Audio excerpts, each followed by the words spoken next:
میری گودوں میں پلا ہے, میں نے دودھ پلایا, میرے گھر آتا ہے, میرے ہاتھ کی روٹیاں کھاتا ہے, تجھے پتا ہے مجھے نہیں پتا. کہتی ہے نا یہ اللہ کا بھی بالکل یہی انداز ہے. اللہ کہتے ہیں الا یعلم من خلق, جس نے پیدا کیا ہے کیا اس کو نہیں پتا ہوگا کہ تم کیا اور کیا کر رہے ہو؟ وہ پیدا کر کے بھول گیا ہے کیا؟ اس کو سب پتا ہے تمہارے بارے میں. وَهُوَ اللَّطِيفُ الْخَبِيرُ, وہ بہت باریک بین باخبر ہے. هُوَ الَّذِي جَعَلَ لَكُمُ الْأَرْضَ ذَلُولًا, اللہ وہ ذات ہے جس نے زمین کو تمہارے لیے ایک مسخر سواری بنا دیا ہے, ایسے کنٹرول دے دیا زمین پہ تمہارا. فَامْشُوا فِي مَنَاكِبِهَا, اس زمین کے کندھوں پہ بیٹھ کے سفر کرو. پھر یعنی زمین کو تشبیہ دی ہے ایک سرکش بیل سے, اور وہ آپ کے فرما بردار بنا کے نا, کسی نے سرکش بیل یا گھوڑا ہو اور وہ قابو میں نہ آ رہا ہو تو کوئی سرکش گھوڑے کو قابو کر کے آپ کو بٹھا دے اور اس کی لگام پکڑا کے بول اب اس کے کندھوں پہ بیٹھ کے جہاں مرضی جانا ہے جا. تو یہ زمین جو ہے نا ایسے گھوم رہی ہے سورج کی بڑی اسپیڈ کے ساتھ, اس کو کنٹرول کرنا ہمارے بس میں نہیں تھا. اللہ میاں نے پوری زمین اٹھا کے ہمارے تابع بنا کے بولا یہ تمہارا گفٹ ہے, ٹھیک ہے نا.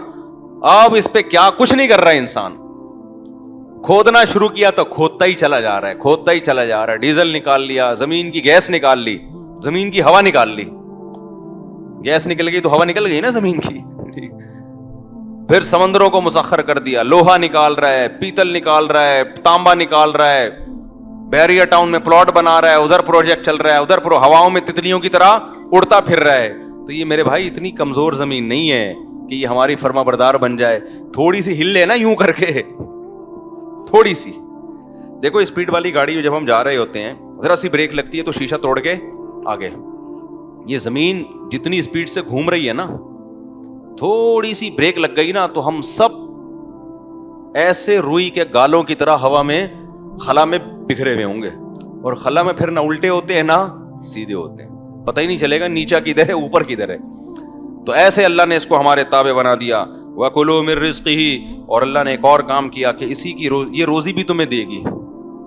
اس کے ذمے ہم نے ایک اور کام لگا دیا کہ تم اس کو مسخر کرو گے, اور رزق بھی کون دے گی؟ زمین. تم اس میں بیج ڈالو گے ایک آم, یہ کہے گی کوئی بات نہیں تھوڑا سا ٹھہرو, یہ ہزاروں آم, اس کا آؤٹ پٹ کیا ہوگا؟ ہزاروں آم. لے بھائی, آپ نے جیسے کسی کو گفٹ دیا نا, یار ایک آم دیا, اس نے جیب سے 6 آم نکال کے آپ کی خدمت میں پیش کر دی. زمین بھی ایسا ہی کرتی ہے. ایک دانہ آپ نے گندم کا ڈالا, زمین نے بوریوں کی بوریاں نکال کے آپ کی خدمت میں, ان کی کام ہی کھاد کا, ان سے پوچھو آپ, یہ کوئٹہ والے بیٹھے ہوئے ان کا کام ہے کھاد کا. تو ایک دانہ ڈالا اور سینکڑوں دانے آپ کی خدمت اقدس میں پیش. تو رزق کون دے رہا ہے؟ یہ زمین دے رہی ہے. اور اس کو اس کام پہ کس نے لگا دیا؟ اللہ نے لگا دیا. تو اللہ کہتے ہیں اتنی بڑی زمین تابع بنا دی, یہ تو میں نے کیا ہے. آگے اللہ کہتے ہیں وَإِلَيْهِ النُّشُورُ, خوب سمجھ لو اسی زمین سے اٹھا کے اپنے سامنے تمہیں کھڑا بھی کر دوں گا میں. کیسے یار قرآن کی بلاغت دیکھو, کیونکہ دانے کا ذکر آیا نا کہ ایک آم سے ہزاروں آم پیدا ہو رہے ہیں. تو اللہ نے یہاں اشارہ دے دیا کہ جو خدا مٹی اور گارے کے ملاپ سے پورے درخت بنا کے آم پیدا کر سکتا ہے, وہ تمہیں دوبارہ پیدا کیوں نہیں کر سکتا؟ اس تم بار بار ہی کہتے ہو مٹی میں جا کے ختم, تو گٹلی بھی تو مٹی میں جا کے ختم ہوتی ہے. تو وہ دوبارہ کیوں انسان, یہ کیا ہے کہ وہ خربوزہ بنا سکتا ہے, وہ ناشپاتی بنا سکتا ہے, وہ آم بنا سکتا ہے, وہ جناب تربوز بنا سکتا ہے, وہ کھجور بنا سکتا ہے, وہ اتنے قسم کے پھل انار بنا سکتا ہے, 20 قسم کی چیزیں بنا سکتا ہے, اور انسان کو بھی اس نے پہلی دفعہ بھی بنایا, تم نے دیکھا, تو دوبارہ بنانے میں کون سی ٹینشن والی بات ہے بھائی؟ کیوں کہہ رہے ہو کہ نہیں ہو سکتا؟ یہ کون سی اچنبے کی بات ہے؟ اس لیے کہہ رہا ہے وَإِلَيْهِ النُّشُورُ, دوبارہ بناؤں گا میں, دوبارہ کھڑا کروں گا اپنے سامنے. خربوزوں کا حساب لوں گا تم سے, ناشپاتیوں کا حساب لوں گا, انگور کا حساب لوں گا کہ یہ میں نے ویسے جوس پینے کے لیے تھا, شراب بنانے کے لیے انگور نہیں دیا تھا میں نے. سمجھتے ہو کہ نہیں سمجھتے؟ آگے قرآن کہہ رہا ہے أَأَمِنْتُم مَّن فِي السَّمَاءِ أَن يَخْسِفَ بِكُمُ الْأَرْضَ فَإِذَا هِيَ تَمُورُ. اللہ کہتے ہیں جس خدا نے اس زمین کو تمہارے لیے مسخر کر دیا, اس کو تمہارے کام میں لگا دیا, جو خدا آسمانوں میں ہے, تم بے خوف ہو گئے کہ وہ زمین کو ہلائے اور تمہیں زمین میں دھسا دے. وہ یہ بھی تو کر سکتا ہے. یعنی ان چیزوں کو تم نے اپنی طاقت سے کنٹرول میں کیا بھی نہیں ہے, اتنے کمزور ہو, اور غریب کو کہتے ہو بھی سے بے غیرت. کمزور اتنے ہو کہ یہ چیزیں تمہارے کنٹرول میں بھی نہیں ہیں, اور ہم نے تمہیں تمہارے تابع بنا کے ڈش میں تمہارے لیے پیش کر دیں, اور اس کے بعد اب بھی تمہارے کنٹرول میں نہیں ہے. ہم چاہیں تو ہلائیں, فَإِذَا هِيَ تَمُورُ, یہ ہلنا شروع ہو جائے, اور جہاں ہلی ہے وہاں حال جا کے دیکھو کیا ہوتا ہے. آیا تھا نا 2005 میں زلزلہ, کیا حال ہو گیا تھا. ابھی ترکی میں ہو کر آیا ہوں میں, پوری بستیاں الٹ گئی ہیں, تھوڑا سا ہلتی ہے زمین. تو اللہ فرماتے تم بے خوف ہو گئے اس خدا سے. جب تم گناہ کرتے ہو تمہیں ڈر نہیں لگتا کہ وہ ہلا بھی سکتا ہے اس زمین کو؟ تم بے خوف ہو گئے ہو. ام امنتم من فی السماء ان یرسل علیکم حاصبا فستعلمون کیف نذیر. وہ آسمان سے طوفان اور پتھروں کی بارش بھی برسا سکتا ہے. کتنے سیارے آوارہ گھوم رہے ہیں, پتہ ہے آپ کو خلا میں, سائنسدان ہی کہتے ہیں. بہت سے تو تمیز سے نا کسی ستارے کا حصہ بنے ہوئے ہیں, کچھ ایسے بھی ہیں کائنات میں بڑے بڑے پتھر. اور کائنات کا جو بڑا پتھر ہے وہ ہمارے والے جیسا پتھر نہیں ہوتا. جو خلاؤں میں جو پتھر گھوم رہے ہیں نا, ان کا ایک پتھر ہمارا پوری زمین کے برابر ہوگا.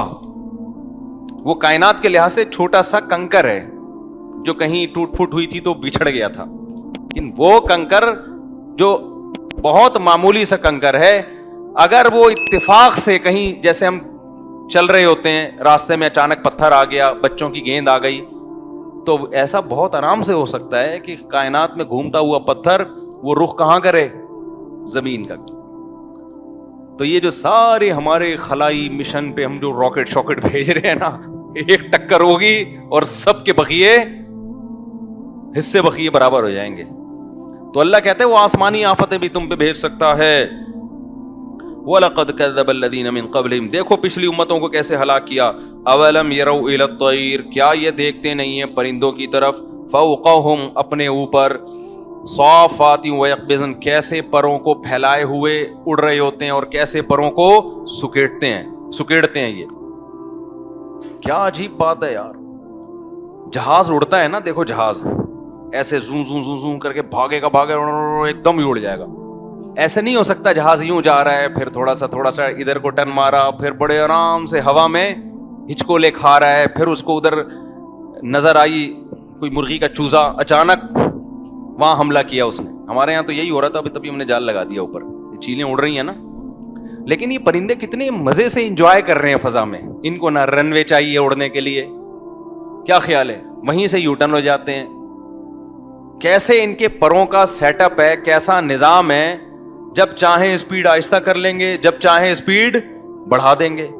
یہ جو بیلنس ہے یہ کیلکولیشن کے بغیر ہو سکتا ہے؟ جہازوں میں بڑے بڑے ماہر انجینئروں کی کیلکولیشن ہوتی ہے. جہاز کا پر ایسا نہیں ہوتا کہ کہیں سے بھی ٹین ڈبے والے سے کوئی پر لا کے لگا دیا اور جہاز زوں کر کے اڑ گیا. بہت زبردست کیلکولیشن ہوتی ہے. ویٹ کتنا ہے, اسپیڈ کتنی ہوگی, اس کے لحاظ سے پر کتنے بڑے ہونے چاہیے, اور پر کیسے کرو ہوں, دم کیسی ہو اس کی, پوری ایک چیز کی ملی میٹر میں کیلکولیشن ہوتی ہے.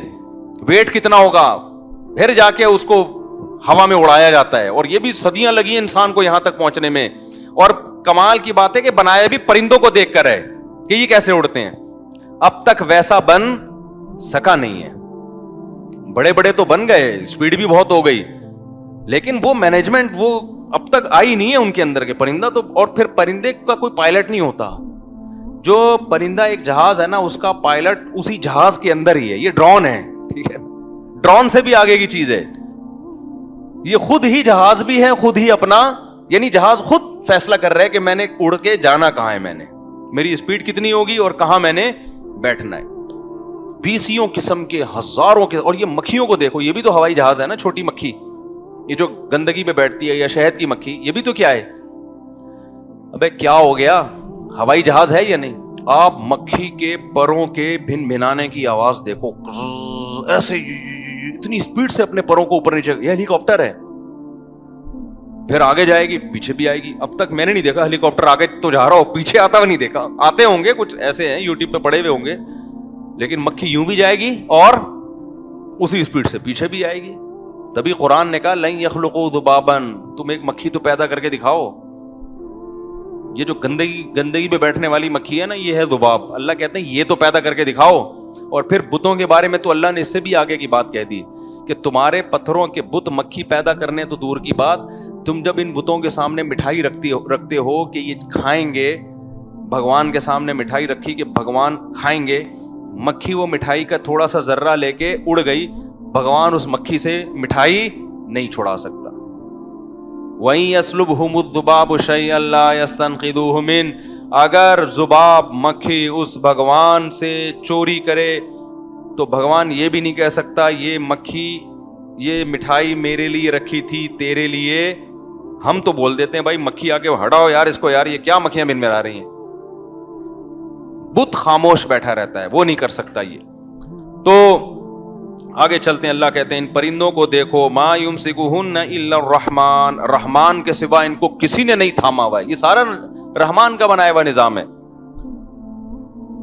تو آگے قرآن میں یہ ساری اسی طرح کی باتیں ہیں۔ ایک آیت بس پڑھ لیتا ہوں میں جو سورہ ملک کی آخری آیت ہے، قل ارأیتم ان اصبح ماؤکم غورا، اللہ کہتے ہیں جو آسمان سے پانی ہم زمین میں اتارتے ہیں، اگر یہ اور نیچے چلا جائے، کیسا نظام ہے یار، زمین پانی نیچے کی طرف جاتا ہے نا، ایسا ہی ہے کہ نہیں ہے؟ تو اب یہ جو بارشیں برس رہی ہیں، پانی کو چاہیے نیچے جائے نیچے جائے تو جاتا رہے نا، لیکن ایک جگہ جا کے کیا ہوتا ہے، رک جاتا ہے۔ میں نے خود دیکھا ہے، کنواں کھودو آپ، پانی آئے گا، آتے آتے نیچے جاؤ گے نا خشک مٹی آنا شروع ہو جائے گی۔ اللہ میاں نے اس پانی کو وہاں روک دیا تھا تاکہ انسانوں کے لیے اس تک پہنچنا مشکل نہ ہو، تہیں بنا دی ہیں۔ پانی سب سے زیادہ ضروری، لہذا وہ بہت زیادہ گہرائی میں نہیں ہوگا۔ پیٹرول ہمیشہ ضرورت نہیں تھی انسان کو، اب ضرورت ہے، آبادی بڑھ گئی ہے، تو اس تک پہنچنے کے لیے اللہ نے مشکلات رکھی ہیں بہت نیچے۔ اگر ایسا ہوتا کہ پانی پیٹرول کی جگہ ہوتا، پیٹرول پانی کی جگہ ہوتا، تو ہم لوگ سی این جی گیس پہ اپنے آپ کو سیٹ کرا چکے ہو اب تک۔ کیا خیال ہے؟ پیٹرول کی ٹینکیاں لگائی ہوئی ہوتی ہم نے کہ یار روٹی موٹی پراٹھے چھوڑ دو بھائی، پیٹرول پہ سیٹ ہو جاؤ۔ ظاہر ہے ایسے سیٹ ہونے میں ٹائم لگتا، بلکہ مر جاتے ہم، نسل ہی ختم ہو جاتی۔ اللہ نے کیا کیا، پانی آتا ہے، وہ بارش آتی ہے تو پانی ہوتا ہے۔ میرا بچہ جو ہے نا اس دن بیٹھا ہوا کہہ رہا ہے، چھوٹا بچہ بھی، بولنا بھی صحیح نہیں آتا اس دن بیٹھا ہوا کہہ رہا ہے جب بارش ہوتی ہے تو پانی آتا ہے، جب بارش بہت زیادہ ہوتی ہے تو پانی بہت زیادہ آتا ہے۔ وہ کیا نہیں، بلاول نے تو کہا تھا وہ لفظ، پوری ورڈنگ مجھے یاد نہیں ہے۔ ہاں وہ بچہ میرا بیٹھا ہوا، اس کو کچھ نہیں پتا نہیں کہاں سے اس نے سنا، کہہ رہے ابو، میں نے کہا جی، کہہ رہے جب بارش ہوتی ہے تو پانی آتا ہے، جب زیادہ بارش ہوتی ہے تو پانی زیادہ آتا ہے۔ میں نے کہا یار اچھا، بچے جب گھر میں ہوتے ہیں انٹرٹینمنٹ کی چیزیں ملتی رہتی ہیں۔ ایک دن کیا ہوا، میری چھوٹی بچی اور سب دوسری بھی اس کی بچیاں بہنیں میں نے مل کے نا کھیل رہی، وہ کھیلتے کھیلتے ایک دم میری بچی نے کہا مجھے کیوں نکالا، ایسے انگلی کی۔ میں نے اس کو کیا ہو گیا بیٹھے بیٹھے؟ تو نا بچوں کے لاشعور میں یہ چیزیں ادھر ادھر سے سن کے نا جا رہی ہوتی ہیں، اس کو نہیں پتا ہوگا اس کا مطلب کیا ہے۔ جب اس نے ایسے کیا نا مجھے کیوں نکالا، ارے مجھے اتنی ہنسی آئی۔ تو ابھی پرسوں کی بات ہے، وہ بچہ کہہ رہا ہے، دوسرے بچے سے باتیں کر رہا ہے اور میں بھی بیٹھا ہوا تھا، کہہ رہا ہے ابو جب بارش آتی ہے تو پانی آتا ہے اور جب زیادہ بارش ہوتی ہے تو زیادہ پانی آتا ہے۔ میں نے کہا پھینکتا رہا بیٹھ کے، پتہ نہیں تیری نظر میں اس کا مطلب کیا ہے۔ تو خیر اللہ فرماتے ہیں اگر اس پانی کو ہم نیچے لے جائیں، فَمَن يَأْتِيكُم بِمَاءٍ مَّعِينٍ، کون ہے جو صاف ستھرا بہتا ہوا پانی تمہارے لیے لے کر آئے۔ ہمیں امریکن کمپنیوں کو پھر ٹھیکے دینے پڑیں گے یار، دریافت کرو کہیں پانی دریافت ہو جائے۔ تو جو پیٹرول نکالنے والی کمپنیاں ہیں وہ کیا نکالیں گی؟ پانی، اور جب تک پانی نکلے گا اس وقت تک ہمارا باڈی کا پانی نکل چکا ہوگا۔ کیا خیال ہے بھائی؟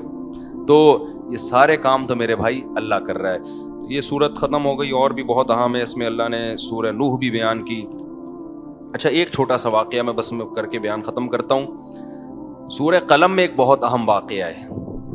وہ واقعہ کیا ہے کہ ایک شخص کا باغ تھا اور اس کے دماغ میں وہی تکبرانہ خیال آنے شروع ہو گئے جو آج دولت آنے کے بعد انسان کے دماغ میں آتے ہیں۔ کیا کمال!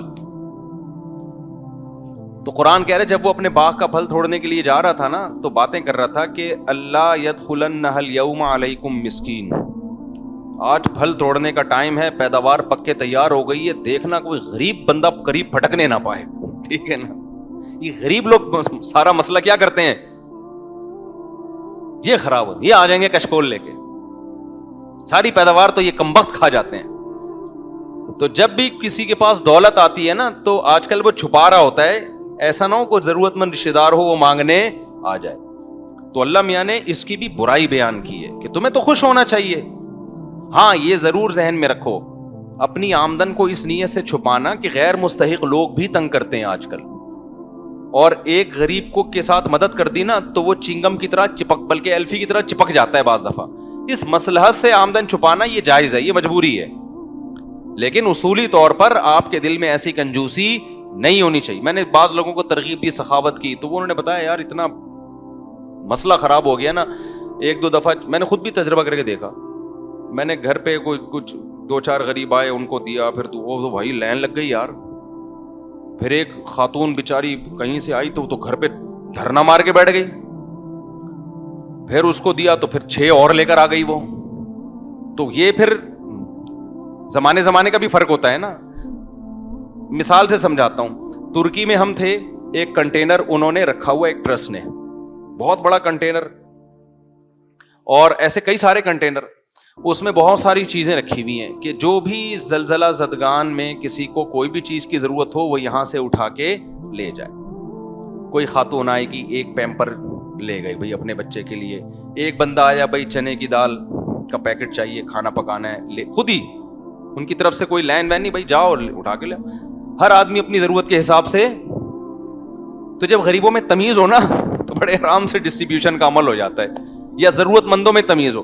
ہم لوگ کہہ رہے تھے کہ اگر یہ ہم نے اپنی گلی محلے میں لا کے ایسا کوئی کنٹینر رکھ دیا کہ گلی محلے کے جتنے ضرورت مند لوگ ہیں, آٹا دال مہنگا ہو گیا ہے, پیٹرول مہنگا ہو گیا ہے, جی یہ پیٹرول کی بوتلیں پڑی ہوئی ہیں اور یہ آٹا دال چینی کے پیکٹ پڑے ہوئے ہیں, یہ پیمپر, تو پورا کنٹینر کھرچ کے لوگ کھا جاتے ہیں.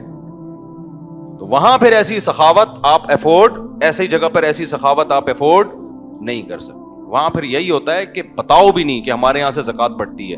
ہم نے کورونا کے دنوں میں, کووڈ کے دنوں میں راشن بانٹنا شروع ہوا نا, جب ہم کسی علاقے میں گاڑی لے کے جاتے تھے جو دھاوا ہوتا تھا, جان بچانا مشکل ہو جاتا تھا یار. پھر اس کا ہم نے سیٹ اپ چینج کیا کہ بھائی غریب کو نہ بتاؤ کہ ہمارے یہاں راشن بٹتا ہے, پہلے سروے کرو, جو غریب ہیں ان کو ٹوکن دے دو, اور پھر بالکل الگ جگہ بتاؤ کہ جس جگہ یہ ٹوکن لے کے آئے گا اس جگہ خوراک بٹے گی, اور بٹنے کے بعد آپ وہاں سے بالکل غائب. اب اگلے دن کہاں بٹے گی یہ کل اعلان ہوگا, ورنہ پہلے سے لوگ آ کے بیٹھے ہوئے ہوں گے, اور خوراک بٹے نہ بٹے آپ بٹ جاؤ گے. کوئی آپ کا بازو لے کے گھر جا رہا ہوگا, کوئی آپ کے شلوار لے کے جا رہا ہوگا, کوئی پاجامہ لے کے, کوئی بنیان لے کے, اور چڈی پہن کے آپ گھر آ رہے ہو, سمجھ رہے ہو. تو اس لیے کچھ چیزیں مصلحت ہوتی ہیں, لیکن اصولی طور پر جب اللہ آپ کو پیسہ دے تو دل بڑا رکھنا چاہیے, یار اللہ نے مجھے دیا ہے, تو اس وقت یہ جذبات آنے چاہیے, انشاءاللہ اب میں اپنے رشتہ داروں میں غریبوں کی, مسکینوں کی اور لوگوں کی مدد کروں گا, یہ جذبہ ہونا چاہیے. اللہ تعالیٰ سمجھنے کے عمل کی توفیق عطا فرمائے.